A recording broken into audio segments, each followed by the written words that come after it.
Witty comebacks, respecting yourself, charisma. These are all things I want to talk about in the video. Respect comes from respecting yourself. When the pressure's on relying on your wit, it won't always work out. Respecting yourself definitely will. Everyone wants to say the clever comeback, but it's not a simple process. Most people like me will spend huge amounts of their social life stuck taking insults from people and sitting there dumbfounded. Luckily, I don't anymore. In most cases, it's your body language and reaction to when people say this to you that determines how they will act next. There's a few staples of telling someone that you don't want to hear it again. Shut up, fuck off, relax. Notice how I ended all of those 3 words with a downwards inflection.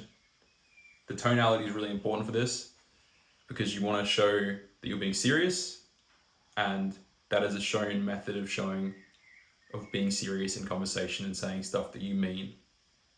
So your friends would know that you mean this, and at least if they go any further with it, then you've shown them where your boundaries were if they cross them. So obviously it's scary to say this to people.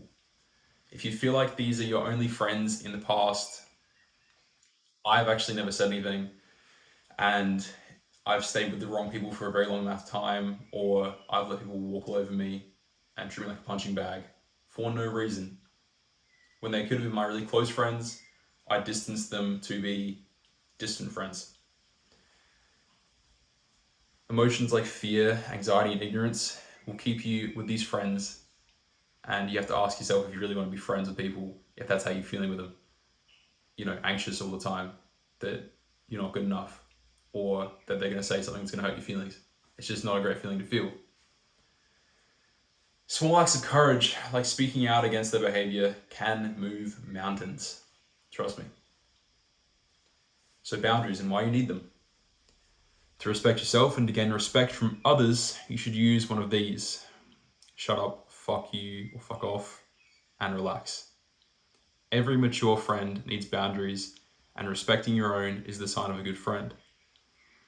These are important because at least by you saying them, you let the other person know that you've crossed your own boundary, like I've stated before. The next thing is the mindset, I don't care what people think.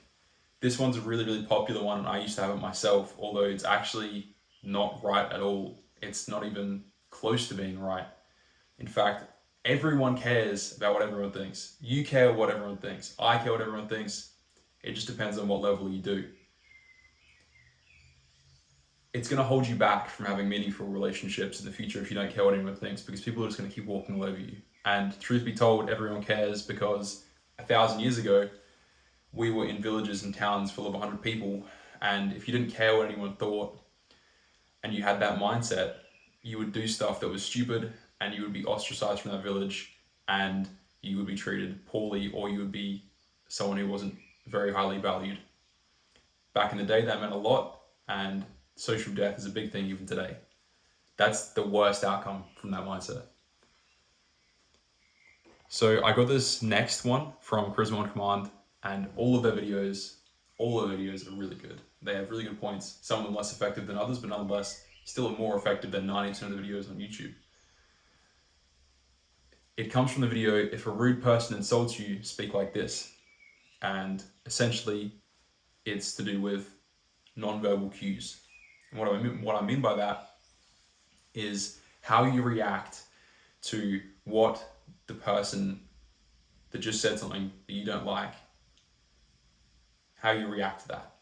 So for me, I had a situation back in high school, which is a while ago now, where someone had said something to me, and I was in a small group with them, about 4 people, and they had said something that I didn't like at the time, and I didn't react to it at all. And the idea is, by not reacting, you can show the person that you disapprove of their actions, and if they have any idea or any respect for you, they will stop doing it. So I didn't react, and this person was luckily enough a good friend of mine, so they didn't say it again, and no one else brought it up again. What I did in that situation was I didn't react to them, and I just asked someone else different questions, sort of jumped in the conversation by not responding to what they were saying and speaking to someone else. This is an effective method, and I've done it heaps of times. It works in my life. You should try it out. I understand it's hard to do that if you're in a group situation, because you can have friends around and you're speaking, everyone's speaking together. Then one person says a joke that you don't like, that they like fat shame you or something like that. Something that's not like nice at all. It's not really a funny joke, but then everyone starts laughing or just chuckling. It's not a great experience to have, and I understand that the only really good thing you can do in that situation is smile. As much as it sucks, you can smile just to show you understand it's a joke. Maybe the thing you can do is pull that person aside later on and say something like, "I didn't appreciate you saying it to me," or something like that, because that will always prevail. If they're a good friend, they'll listen to you.